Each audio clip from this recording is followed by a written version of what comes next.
Holy Spirit will prove the world wrong about sin and righteousness and judgment. யோவான் 16:8. தூய ஆவியானவர் பாவம், நீதி, தீர்ப்பு ஆகியவை பற்றி உலகினர் கொண்டுள்ள கருத்துக்கள் தவறானவை என எடுத்து காட்டுவார். இது கிறிஸ்து வழங்கும் வாழ்வுதரும் நற்செய்தி. இயேசுவில் அன்பார்ந்தவர்களே, அன்பார்ந்த தொலைக்காட்சி நேய விசுவாசிகளே, what you thought was sin was only your own guilt. What you thought was righteousness was self-righteousness. What you thought was justice was only your instinct for vengeance. Richard Rohr. பாவம் உனது குற்றப்பழி.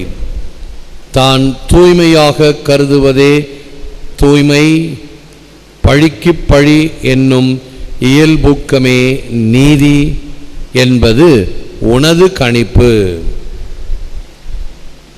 பாவம், நீதி, தீர்ப்பு இவைகளை பற்றி நாம் கொண்டிருக்கின்ற எண்ணங்கள் தவறு என்று பரிசுத்த ஆவியானவர் எடுத்து காட்டுவார்.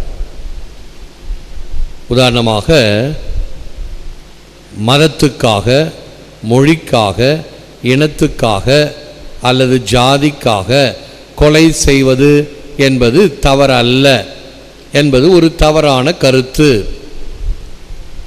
ஆனால் 10 கட்டளையிலே பொதுவாக கொடுத்திருப்பது கொலை என்பது பாவம். என்ன காரணத்துக்காக இருந்தாலும் தற்காப்புக்காக மட்டுமே கொலை செய்வது கொலையாகாது. மற்றபடி வேறு எந்த காரணங்களும் அது ஒற்றுக்கொள்ள முடியாது, சரி அல்ல என்பதுதான் பரிசுத்த ஆவியானவர் வழிநடத்துகின்றார். Without the Holy Spirit, God is distant. Cardinal Swanen. தூய ஆவியின்றி இறைவன் தொலைவில் இருக்கிறார். கலாத்தியருக்கு எழுதிய திருமுகம் 5ஆம் அதிகாரம் 22-23. The fruit of the Spirit is love, joy, peace, patience, kindness, generosity, faithfulness, gentleness and self-control. தூய ஆவியின் கனிகள் அன்பு, மகிழ்ச்சி, அமைதி, பொறுமை, பரிவு, நன்னயம், நம்பிக்கை, கனிவு, தன்னடக்கம். இப்படிப்பட்ட பரிசுத்த ஆவியினுடைய கனிகளை பெற்று இறைவன் நம்மோடு உறவு கொள்கின்றார்.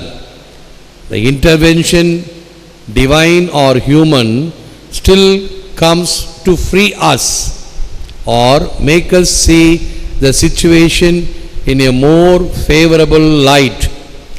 Self-destruction is never the way out. I can walk out with dignity if I walk in the light of Christ. தெய்வீக அல்லது மனித தலையீடு இன்றும் நம்மை விடுவிக்கிறது அல்லது சூழ்நிலையை தகுந்த கண்ணோட்டத்தில் காண வழிவகுக்கிறது. தன்னையே அழித்து கொள்ளல் ஒருபோதும் தீர்வல்ல. கிறிஸ்துவின் ஒளியில் நான் நடந்தால் சிறப்பாக வாழ முடியும். இப்பொழுது தேர்வின் முடிவுகள் வந்து கொண்டிருக்கின்றன. தோல்வி அடைந்த பிள்ளைகள் விரக்தியினால் தற்கொலை செய்வதும் நாம் காணுகின்ற செய்திகளாக, சம்பவங்களாக இருக்கின்றன. தோல்வி அடைந்தால் உடனே தற்கொலை செய்து கொள்வது என்பது தீர்வல்ல. அல்லது வாழ்க்கையில் ஏற்படுகின்ற பல வகையான தோல்விகள், நஷ்டங்கள், இவைகளுக்கு தீர்வு தற்கொலையும் அல்ல. ஒரு கிராமத்தில் இளம் பெண்கள் அடிக்கடி தற்கொலை செய்வதை நான் பார்க்க நேர்ந்தது. அந்த பங்குக்கு சென்ற பொழுது பிறகு அவர்களை எல்லாம் ஒன்று கூட்டி அவர்களுக்கு ஒரு உத்வேகத்தை கொடுத்தேன். எந்த காரணத்துக்கும் தற்கொலை என்பது தீர்வல்ல, அது தவறு மட்டுமல்ல, பாவம். எந்த பிரச்சனைகளையும் நிச்சயமாக மாற்று வழியில் சந்திக்க முடியும். இதைத்தான் நான் நகைச்சுவையாக அதே சமயத்தில் உரைக்கின்ற வகையில், சிந்திக்கின்ற வகையில் ஒரு உதாரணத்தை கூறுவேன். ஒரு நாய்க்கு, பெரிய நாய்க்கு மருந்திட வேண்டும். மருத்துவர் மருந்து கொடுத்தார். அது ஒரு பெரிய புல்டாக், வாட்டசாட்டமான நாய்.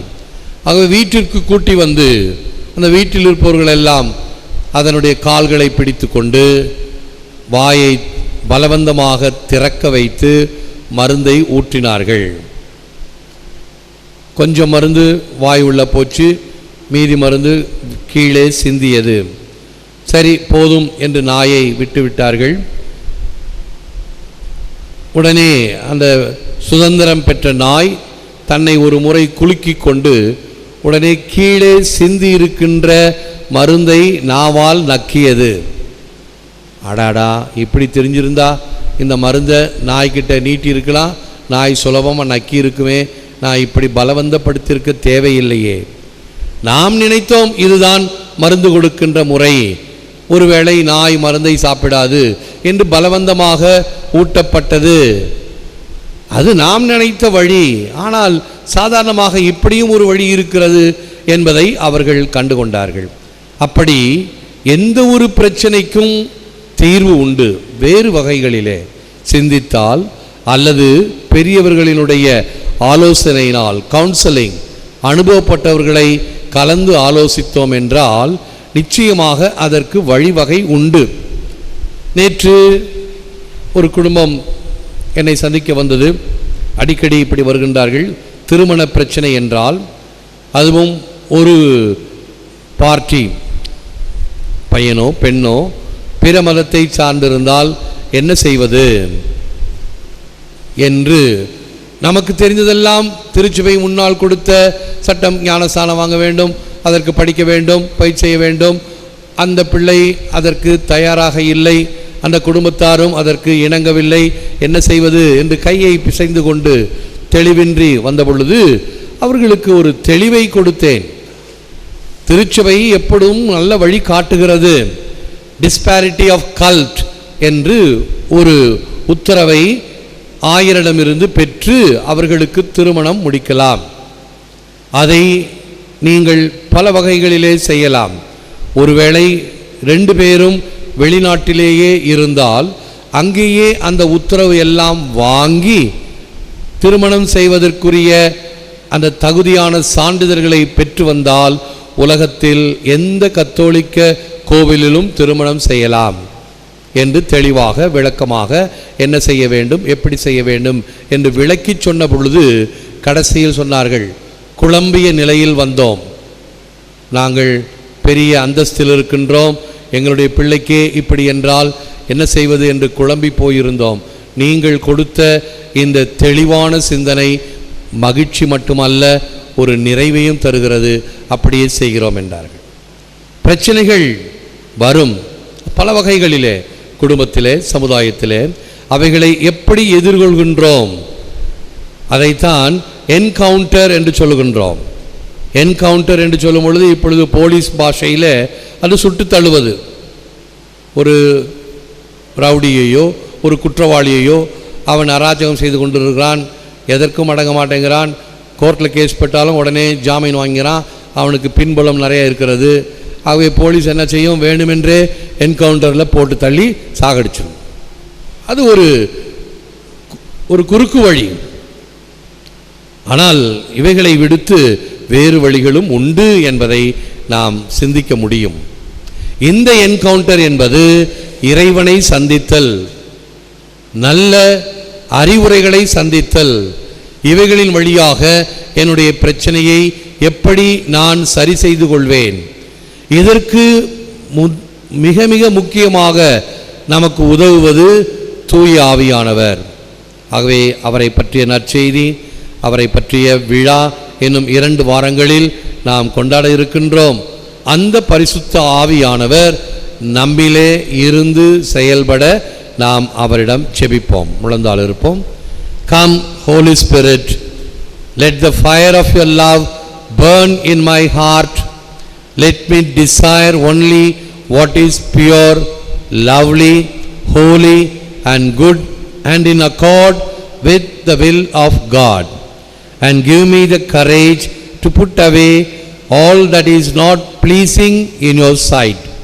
வாரும் தூய ஆவியானவரே, உம் அன்பின் தணலினால் எம் இதயத்தை எரித்தருளும்.